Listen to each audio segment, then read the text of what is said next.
So this is the screen actually. So this is the concept of what? Kangaroos. Okay. तो ये देखिए, this is from pouch to outback. तो ये आपका जो कंगारू है, तो देख रहे हो, ये एक छोटा सा कंगारू का बच्चा है। जिस कंगारू का वजन 1000 किलो के आसपास होता है, उसका बच्चे का वजन 2-3 ग्राम भी नहीं होता है। अंडरस्टूड? तो इसीलिए ये जो कंगारू है, तो इसलिए कंगारू आप देख रहे हो। तो this is the mating. Mating होने के बाद क्या होता है? ओके, पहले बच्चा बड़ा होता है, फिर वो बॉक्सिंग मैच खेलते हैं। बॉक्सिंग मैच खेलने के बाद उनका मेटिंग होता है। मेटिंग होने के बाद development are in the womb for around 33 days. तो ठीक 33 डेज के लिए वो रहेगा, क्योंकि उसका प्लेसेंटा अंडे के साथ होता है।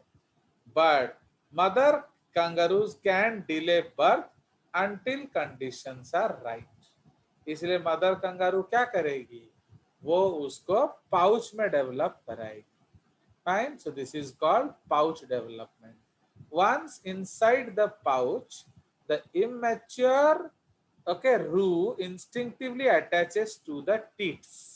मतलब वो माँ के निपल के साथ चिपक जाता है एंड फीड करता रहता है, करता रहता है, करता रहता है, करता रहता है, जब तक कि वो बड़ा नहीं हो जाता। एंड वो बड़ा होके ऐसे माँ के पेट में रहता है। Okay, so the female kangaroo's British system in, okay, it can raise 3 joys at a time, one in the womb, one in and one out of the pouch. तो समझ रहे हो, एक माँ के गर्भ में बच्चा होगा, एक माँ के पाउच में बच्चा होगा, एक को बाहर डेवलप कर रही है। समझ रहे हो? तो ये उसका कंसेप्ट है। एंड ये जो माँ है, ये क्या करेगी? ये डिलीवरी कर देगी बच्चों को, बट नरिशमेंट फिर बाहर होगा यूट्रस के अंदर। तो joey rely on milk for over a year, mother kangaroos can produce different types of milk for different growth stages. ठीक है? तो इसलिए फर्स्ट 33 डे ऑफ लाइफ माँ का कहाँ होता है कंगारू का? Inside the uterus. ठीक है? तो इसीलिए फर्स्ट जो 33 डेज होता है, उसको डेवलपमेंट हम क्या कहेंगे? इन यूटेरो। एंड 33 डेज टू 1 ईयर और मोर, तो कहाँ डेवलपमेंट होगा? इन मार्सुपियो। ओके, तो इसलिए इसका डेवलपमेंट 2 स्टेज में होता है। कोई शक? ठीक है? तो आपने आपने कभी सोचा था कि कंगारू का बच्चा इतना छोटा सा हो सकता है? So like that. चलिए, so this is the beauty. So इसीलिए when the kangaroo is developing relationship, it is not developing with the mother's body. It is unfortunate, मैंने उसका वो कोशिश है और क्या, उसका unfortunately it is developing with the what? With the egg. तो इसलिए जैसे एग खत्म, अब वो माँ के, अब तो उसका डिलीवरी होना पड़ेगा ना। वो एग माँ अंदर ही रखती है, बाहर नहीं रिलीज करती है, बट आपका प्लेसेंटा खाना खत्म, तो इसलिए बच्चे को निकालना पड़ेगा। बट ये जो बच्चा पैदा होता है, वो अनफिट फॉर सर्वाइवल होता है। तो सिंस वो अनफिट फॉर सर्वाइवल होता है, वो माँ के टीट्स में चला जाता है एंड वहीं दूध पी पी के बड़ा होता है। एंड जब वो फिट एंड फाइन होगा, तब वो पाउच को छोड़ेगा। तो जब तक उसे लगता है कि वो अनसेफ है, वो पाउच के अंदर ही रहेगा। कोई शक? तो इसी को हम लोग कहते हैं ovoviviparity. Understood? So this condition is known as ovoviviparity. तो है समझ? तो इसीलिए what is Yes, sir. Oviparous? Oviparous का मतलब क्या है? Mother lays the egg and nourishment provided by the egg. Understood? What is viviparous? Mother retains the egg. Mother provides the nutrition via true placenta. तो जिसमें placenta true होगा. What is true placenta? Connection between mother and fetus. तो जिसमें true placenta होगा तो उसी को हम क्या कहेंगे? तो उसी को हम कहेंगे what? विविपारस। विविपैरस. बट कंगारू में क्या होता है? दे मेक फॉल्स प्लेसेंटा, इसीलिए दे कैनॉट सर्वाइव. सो इसीलिए development mother delivers the child, but nourishment first derived from what? Egg, and later on derived from mother's milk. ठीक है. So this is the concept. तो इसलिए उसको हम ओवोविविपैरी बोलते हैं. तो इसलिए जब आप लोग स्कूल्स में पढ़ोगे तो आप देखोगे वो आपको बताएंगे अलग अलग तरीका, बिकॉज बुक्स में काफी इसमें इश्यूज होता है. तो आप बोलेंगे विविपैरस स्नेक, विविपैरस आपका क्रोकोडाइल, तो ये सब एक्चुअली फॉल्स विविपैरी होता है. तो ट्रू विविपैरस क्या होता है? जिसमें ट्रू प्लेसेंटा होता है. अंडरस्टैंड? इसीलिए अदर देन ट्रू मैमल्स, जहां भी हम विविपैरस बोलेंगे एक्चुअली वो क्या है बताइए? ओवोविविपारस। ओवोविविपैरस. तो ये आप याद रखेंगे. तो these are things which you have not done in school, है कि नहीं? सो इसीलिए ये आप याद रखेंगे. So if the nourishment is not provided by the mother's body तो वो ओवोविविपैरी है. तो इसीलिए एनी एनिमल, बुक्स में विविपैरस लिखा होगा, कोई दिक्कत नहीं, क्योंकि पहले दो ही शब्द थे. ओके, सबसे पहले दो शब्द थे, अंडज एंड जीवज. याद है? बताइए. Yes sir. सो हम लोगों ने किया था कि नहीं? अंडज का मतलब क्या है? Egg laying. Okay. Yes, animals that lay egg. But what is Jivaja? Directly give birth to young. Animals that lay babies. है कि नहीं? तो animals that give birth to their young. Okay, so that give birth to their young. तो इसको हम लोग क्या बोलेंगे? जीवज.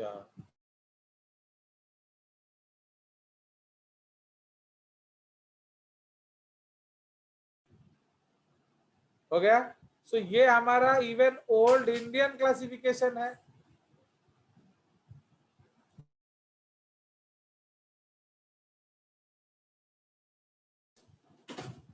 समझ में आया? तो ये हमारा ओल्ड इंडियन क्लासिफिकेशन है. तो इसलिए अंडज का इंग्लिश वर्ड क्या है? ओविपारस। ओविपैरस. एंड इसका जीवज का विविपारस। विविपैरस. तो इसलिए अंडज is also known as oviparous and Jivaja is also known as what? Viviparous. Viviparous. देख रहे हो? तो ये क्लासिफिकेशन तो हमारा इंडियन टाइम से है. ओके, चलिए. नाउ अब ये क्या है बताओ? What are we seeing here? बताइए. Sexual dimorphism. तो यस, तो हम लोग यहाँ क्या देख रहे हैं? Sexual dimorphism. मतलब male and female, they are different and can easily be distinguished. चलिए, और यहाँ क्या देख रहे हो? What is this? Tapeworm, sexually monomorphic. That is monoecious and self-fertilizing. तो मोनोशियस सेल्फ फर्टिलाइजिंग को हम लोग क्या कहते हैं? Monoecious bisexual is Monoecious bisexual. So that is called bisexual. Okay.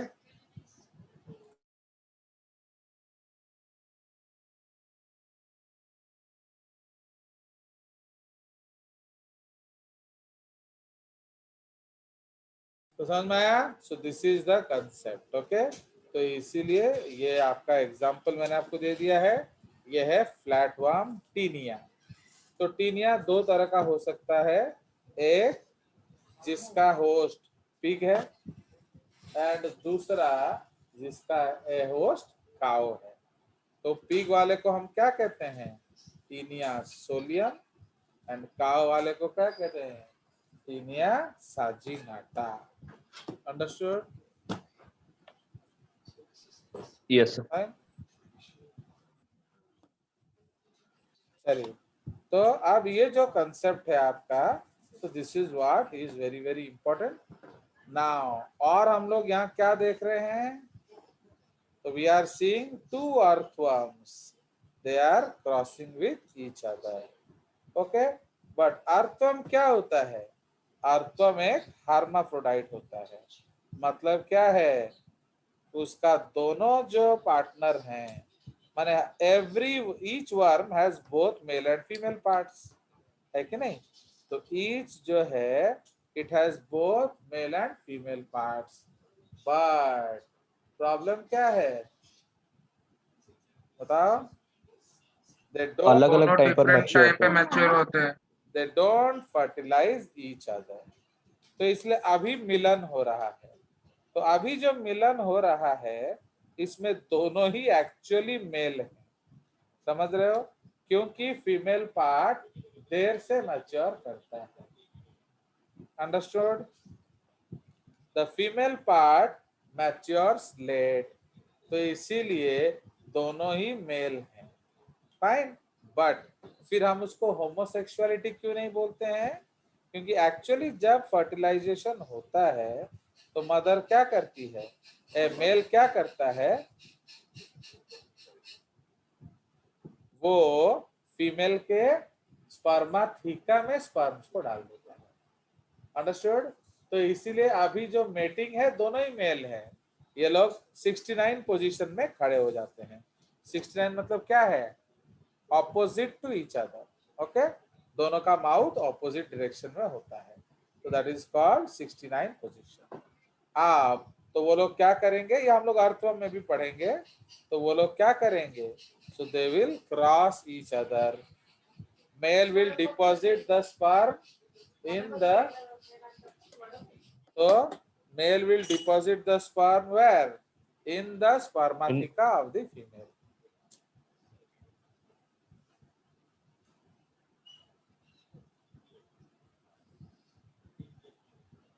Medicine time.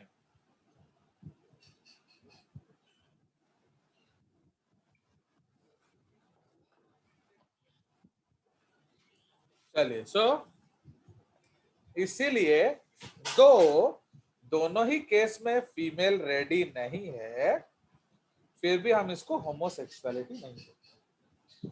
Understood? So we don't call it Yes, sir. Homosexuality. So it is आपका cross fertilization. Male deposits the sperm in the spermatheca of the female and ये जो spermatheca of the female deposit किया तो ये क्या होगा? ये cross हो गया. तो this is cross fertilisation. Now अब क्या करेंगे? जब फीमेल राइप होगी तो वो स्पर्माथिका से स्पर्म लेकर अपने अंडों को फर्टिलाइज करेगी. समझ में आया? So that is why this Yes, is sir. an example of what? Cross fertilization. And this is an example of hermaphrodites. चलिए, सो ये हमारा एक कंसेप्ट हो गया. अब हम लोग नेक्स्ट डायग्राम पे चलते हैं. तो नेक्स्ट डायग्राम में आप क्या देख रहे हो? ये आप देखिए स्नेल्स.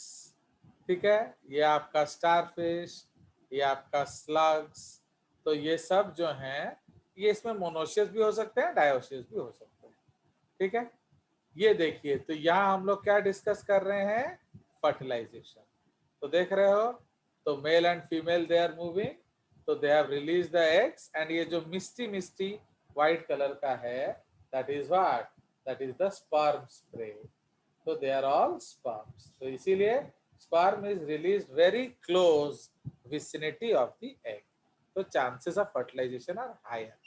उसी तरह नीचे आप देख रहे हो कि नहीं, फ्रॉग एंड फ्रॉगी, फ्रॉगुनी and frog, they are mating each other, and फ्रॉगुनी is releasing so many black black eggs, and उसमें मेल उसके ऊपर स्पर्म रिलीज कर देता है। एंड यहाँ आप देखिए, ये मछली के अंडे हैं, उसमें ऑलरेडी बेबी मछली आ चुका है, एंड सिमिलरली हियर, ठीक है। So this is salmon. तो salmon has to go to fresh water in order to lay eggs, because वो लातों के भूत हैं। तो स्पर्म साल्मन में जब तक झटका नहीं होता है, अंडा निकलता नहीं है। तो उसके अंडा निकालने के लिए उसे मरना पड़ता है। तो salmon is not so reddish in colour, this reddishness is because of stress, ठीक है। Because salmon is an aquatic fish of the oceans, but it has gone to the fresh water. तो आप समझ रहे हो कि उनका क्या प्रॉब्लम है। चलिए, उसके बाद एक सर? बड़ी, हाँ बोलो। सर साल्मन में सेक्सुअल डायमॉर्फिज्म होगा? नहीं, सेक्सुअल डायमॉर्फिज्म माने बाहर से आप नहीं पहचान पाएंगे, ओके। तो इसलिए आप उसको वैसे बता सकते हो, माने, बट नॉट डाइमॉर्फिक। का मतलब क्या है, आप देखकर बता सकते हो मेल फीमेल है। तो salmon is not dimorphic, okay. But माने there are people who can distinguish, but not everybody. तो सर डाइमॉर्फिज्म जिसे, फोटोग्राफ में एक साल्मन का नोज पार्ट में थोड़ा दैट इलोंगेशन इज है, इसीलिए स्ट्रेस पूछ। Stress stress. अच्छा, तो यस। अगेन, सेक्सुअल डाइमॉर्फिज्म का मतलब क्या है, सेक्सुअल ऑर्गन में डाइमॉर्फिज्म होना चाहिए, ओके। तो लाइक दैट। तो इसीलिए जो पीकॉक एंड पीहेन, ये जो अलग दिखते हैं, तो those wings are not for flight, those are secondary sexual characters. समझ रहे हो ना। तो इसलिए आपका यस सर। सेक्सुअल कैरेक्टर अलग होना चाहिए, है, चाहे वो प्राइमरी हो चाहे वो सेकेंडरी। चलिए, तो नेक्स्ट पॉइंट इज पार्थेनोजेनेसिस। तो what is parthenogenesis? Parthenogenesis is also referred to as virgin birth. उसको हम लोग वर्जिन बर्थ बोलते हैं, मतलब बिन ब्याह बच्चा। सो ब्याह नहीं हुआ बट बच्चा हो गया। Understood? So this is the concept, okay. कितने पर सरस समझ में आया? तो इसलिए देयर इज नो मैरिज। तो आप अगर पार्थेनोजेनेसिस से सिर्फ मेल बच्चे पैदा होते हैं, उसको कहा जाता है आर्हिनोटोकी। समझ रहे हो? If only males are produced by parthenogenesis, that is called arrhenotoky. But अगर both male and female are produced, तो उसको कहा जाता है थैलीटोकी। बट क्या एम्फीटोकी। बट अगर सिर्फ फीमेल बनता है, तो दैट इज कॉल्ड थैलीटोकी। तो आर्हेनोटोकी जो है, ये बीज वीज में देखा जाता है, हनी बीज, ओके एंड ऑल। उसमें मेल जो है वो पार्थेनोजेनेटिकली प्रोड्यूस होता है, एंड फीमेल जो है वो क्या, वो नॉर्मल फर्टिलाइजेशन से प्रोड्यूस होता है। थैलीटोकी का मतलब क्या है, female produces females without fertilisation. तो थैलीटोकी में मेल होते ही नहीं है। तो in these individuals there is no male. तो जब मेल है नहीं, तो बच्चा नहीं होगा। तो फिर भी बच्चा हो रहा है, तो उसका कारण क्या है? उसका कारण है व्हाट? Virgin birth, okay. तो ये आपका Caucasian rock lizard, Typhlina brahmina, Komodo dragons, okay. इसमें इसमें कोमोडो माने, you can also write Komodo dragons, okay, Cnemidophorus, okay, इस तरह से बहुत सारे एनिमल्स हैं, आप बोल सकते हो। क्लियर? तो इसीलिए दिस इज द कंसेप्ट। तो नेमिडोफोरस किसको कहते हैं? This is called South American whip tail lizard. तो जो बियर ग्रिल्स है वो गए थे Hawaii. This is called South American whip tail lizard. समझ रहे हो? तो वो जब वहां गए थे हवाई, तो वो जिस लिजर्ड को मार के खा रहे थे वो क्या है? वो नेमिडोफोरस है। ओके, एंड वो खुद ही बोल रहे थे कि मेरे अलावा इस द्वीप में सिर्फ यही लिजर्ड्स हैं। Okay, and so on. So because Hawaii is is a volcanic island, तो वहाँ नॉर्मल लाइफ नहीं होता है। तो बहुत सारे आइलैंड्स हैं वहाँ जहाँ देयर इज एक्टिव वोल्केनो, तो इसलिए वहाँ आपका नॉर्मल सर्वाइवल नॉट पॉसिबल। ठीक है, चलिए, तो ये हमारा हो गया ये पॉइंट। अब आ जाएंगे पार्थेनोजेनेसिस एंड नियोटेनी। समझ रहे हो? Parthenogenesis and neoteny. तो पार्थेनोजेनेसिस का मतलब क्या है? ओके, आपका virgin birth. Now for example neoteny का मतलब क्या है? Retention of larval form. तो अगर मैं आप सबको पूछूं कि आपको लार्वा बच्चा रहना है ना एडल्ट बनना है, तो आप क्या बोलेंगे? वुड यू लाइक बच्चा टू रहना है। लिव एज ए चाइल्ड अच्छा forever, रहना है। या you want to become adult and do some job, produce babies? Child forever. बताइए सर बच्चा ही रहना है। क्यों? सर बच्चा ही रहने से। बिकॉज बच्चे जो हैं उसमें क्या है? टेंशन कुछ नहीं है। अभी तुम्हारा मम्मी डैडी तुमको कहाँ से लाके खाना खिलाएंगे ये डेंजरस सिचुएशन में, जहाँ सैलरी नहीं मिल रहा, हर रेट बढ़ रहा है, बहुत लोगों का सैलरी घट रहा है, बहुत लोगों का जॉब से निकाल दिए गए हैं, तो फिर भी बच्चों को वो खाना पीना लाके दे रहे हैं। स्कूल का फीस कहाँ से लाके देंगे? तो इसीलिए ये जो सारा सिचुएशन है इसमें कौन है? पेरेंट्स।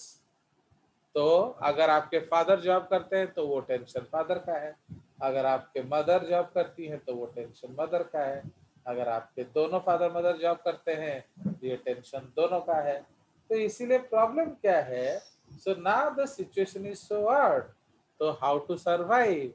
तो all the pain, stress etcetera is taken by them and you are not at all bothered. आपको पता भी नहीं है कि आपके नीड्स के लिए आपके पेरेंट्स को क्या क्या करना पड़ता है।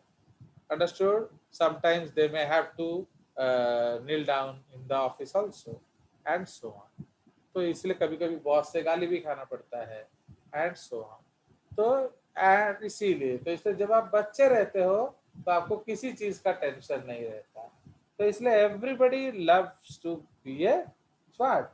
चाइल्ड, इवन जेजेस। लाइक फॉर एग्जांपल अभी मेरे को कभी कभी जैसे I love watermelon, but watermelon का सबसे बड़ा टेंशन क्या है? सीड। तो अब उसका सीड का क्या करेंगे? तो that is why what will we do with the seed? तो इसीलिए हम लोग क्या करते हैं? वाटरमेलन नहीं लाते। But when my father will come, he will bring watermelon, he will cut them into pieces, he will remove all the seeds, he will put chaat masala and bitter luna, and he will put the salad fork and he will give। तो कितना मजा आएगा खाने में, है कि नहीं? तो just like that even pomegranate, तो जब वो आएंगे ना तो वो ऐसे 2-4 किलो पॉम ग्रेनेट लाके छील देंगे एंड प्लेट प्लेट भर के देंगे। But when he is not there, मैं कभी पॉमग्रेनेट नहीं लाता क्योंकि वो सारा काम मेरे को करना पड़ेगा। तो अंडरस्टैंड? तो इसीलिए everybody loves to remain a child. इसीलिए मैं आपको पूछ रहा हूँ कि जो फ्रॉग है उसका फेवरेट चैनल कौन सा है? वो फेवरेट सीरियल, तो which serial is watched by frog? Which programme in the TV is watched by frog? बताइए। Can you guess Sam cartoons. कि फ्रॉग क्या देखता है? कौन सा कार्टून चैनल? नेटवर्क। हाँ वो तो तुमने गलत बोल दिया ना, तुमने अपना शुरुआत कर दिया। चलो आगे बोलो लोगों। तो what do you think that what C channel will be watched by the frog? Guess करो Sam, Nandita, So Animal Planet? सोचो सोचो। सी एक्चुअली प्रॉब्लम क्या है, आप लोग जेजेस के डाउट्स में आप लोग कॉमेडी सोच रहे हो, बट आप जानते हो ना कि जेजेस के कॉमेडी में बहुत सारा राज छुपा होता है। अंडरस्टैंड? चलिए बताइए। तो what programme is watched by them? Nobody can guess. Shubham, see what is the sir tension? कुछ लीजिए। हाँ बोलो बोलो। हाँ वही तो हिंट दे रहा हूँ ना कि एक्चुअली फ्रॉग का सबसे बड़ा टेंशन क्या है, बोलिए। क्योंकि सर वेदर फोरकास्ट। Yes, वो न्यूज देखता है, वेदर फोरकास्ट। क्यों बोलो? क्योंकि उसका जो लार्वा है वो एक्वाटिक है एंड उसका एडल्ट जो है वो टेरेस्ट्रियल है। And most of the frogs they lay their eggs in the potholes on the road. Road में, गार्डन में जो छोटा मोटा छेद होता है उसमें जो पानी भर गया होता है उसमें वो अंडा देते हैं। सपोज आप देखोगे आपके गार्डन में एक छोटा सा वाटर पॉन्ड है जिसमें आप वाटर लिली विली रखते हो, कुछ मछलियां रखते हो, तो आप देखोगे बरसात में वहां फ्रॉग एग्स होंगे। समझ रहे हो? तो इसीलिए वो सब ऐसे ही टेम्पररी वाटर बॉडीज में अंडा देते हैं। तो what is the biggest demerit of temporary water bodies?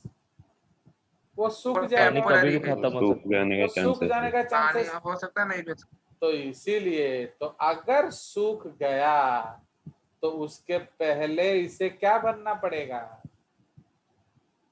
Adult बनना पड़ेगा। एडल्ट। एडल्ट। तो इसीलिए वो न्यूज चैनल देखता है।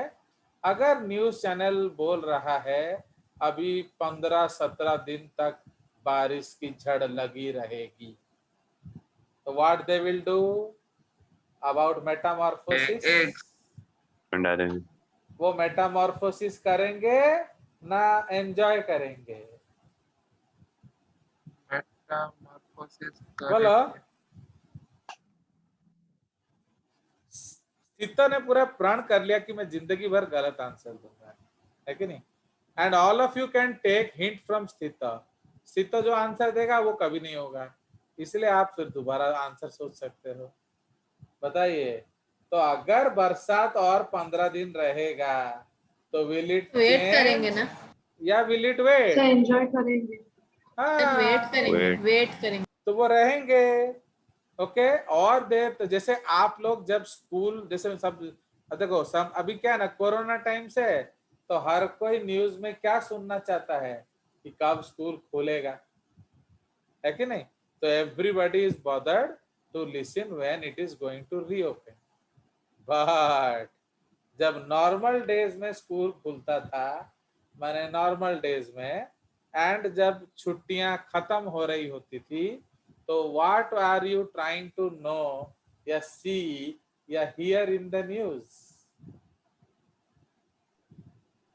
छुट्टी का पोस्टपोनमेंट। एक्सटेंशन। हाँ, क्या गर्मी बढ़ रहा है एंड हर कोई किसका इंतजार कर रहा होगा? बरसात हो ना नहीं हो? बरसात नहीं हो। हो, जोरों का हो। बरसात हो। नहीं हो।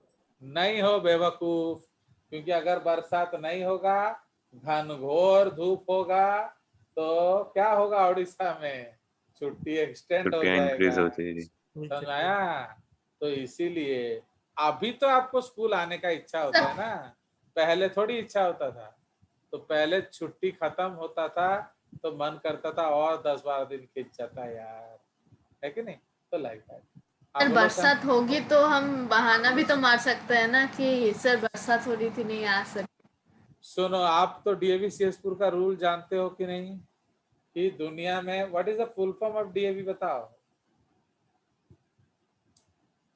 दयानंद एंग्लो वैदिक। अगेन तुम एज यूजुअल गलत बोलोगे। तो what is the full form of DAV? Daily आसिले भल समय अंडरस्टूड। तो डेली आसिले भल means you have to come daily, कोई छुट्टी फुट्टी नहीं। तो आया समझ। तो इसलिए बरसात हो, भूकंप हो, फोनी जोनी जो भी हो, जब तक सीएम ये ना बोले कि डीएवी सीएसपुर छुट्टी है तब तक स्कूल होगा। When I was class teacher, तब आई थिंक साइक्लोन फोनी हुआ था ना, उसके पहले क्या हुआ था? फाइलिन। हाँ, फाइलिन, यस। तो फाइलिन जब हुआ था तो सिवियर साइक्लोन हुआ था, पेड़ वेड़ उखड़ गया था। तो हमारा जो 12th क्लास विंग के बाहर 2-4 पेड़, बड़े बड़े पेड़ गिर गए थे एंड सो ऑन। तो फिर तो पेरेंट्स यूज्ड टू कॉल कि सर आप फाइलिन हो गया है, छुट्टी होगा ना, नहीं होगा, ये नहीं होगा। मैंने बोला क्यों, छुट्टी तो नहीं होगा? तो बोले नहीं सर, सीएम ने बोला है कि स्कूल छुट्टी है, हर स्कूल छुट्टी है। मैंने बोला सीएसपुर छुट्टी है बोला है पर्सनली ना? नहीं तो ऐसा नहीं बोला है, मतलब स्कूल होगा।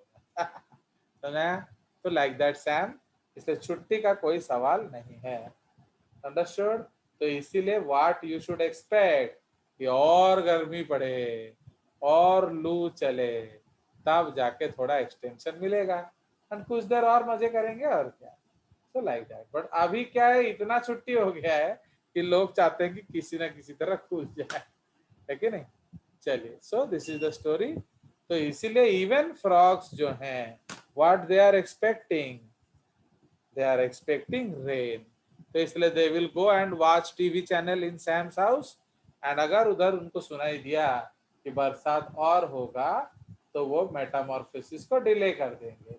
बट अगर उनको पता चल गया नहीं भैया आपका तो बरसात नहीं होने वाला है, अब तो 10-15 दिन सूखा रहेगा, तो वो क्या करेंगे? फटाफट जल्दी yes, they will मेटामॉर्फोसिस। तो actually it is not like that. Actually उनके बॉडी में ऑस्मो रिसेप्टर होते हैं, समझ रहे हो ना? तो वो मॉइस्चर को रीड कर लेते हैं। तो जब वो मॉइस्चर में देखते हैं कि एटमॉस्फेयर में मॉइस्चर नहीं है, तो वो क्या करेंगे? So they will secrete thyroxine, and thyroxine will stimulate what? Metamorphosis. Metamorphosis. तो समझ में आया? अब सुनो, जो लोग परमानेंट वाटर बॉडीज में रहते हैं, बताइए, तो जो लोग परमानेंट वाटर बॉडीज में रहते हैं वो क्या करेंगे? उन्हें कुछ फर्क नहीं पड़ेगा। तो उनको मेटामॉर्फोसिस करने का जरूरत ही नहीं है कि नहीं? तो इसीलिए they remain as larvas forever.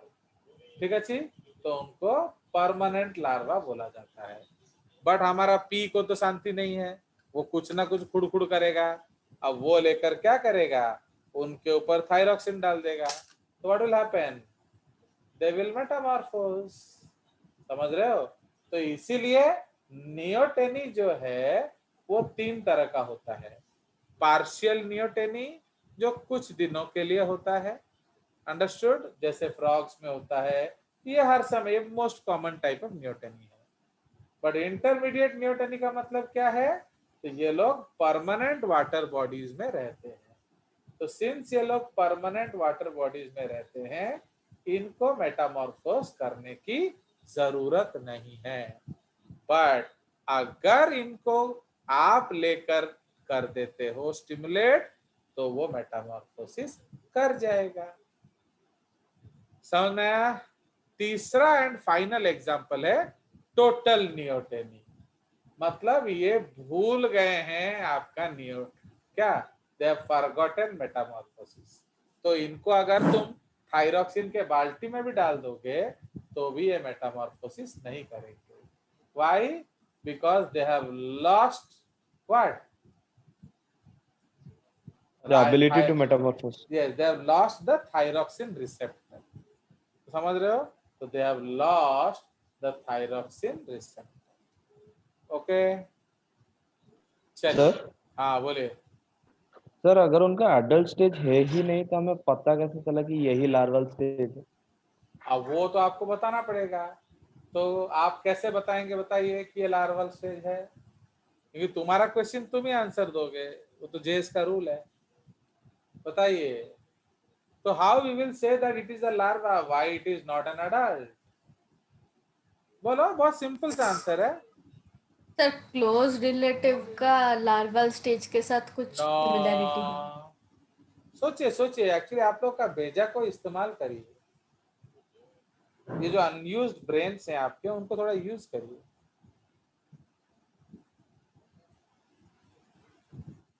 क्योंकि जनरली स्कूल्स में ब्रेन यूज नहीं होता।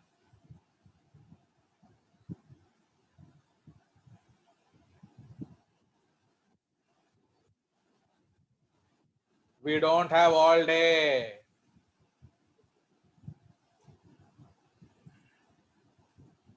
So आप ये हिंट ले लो।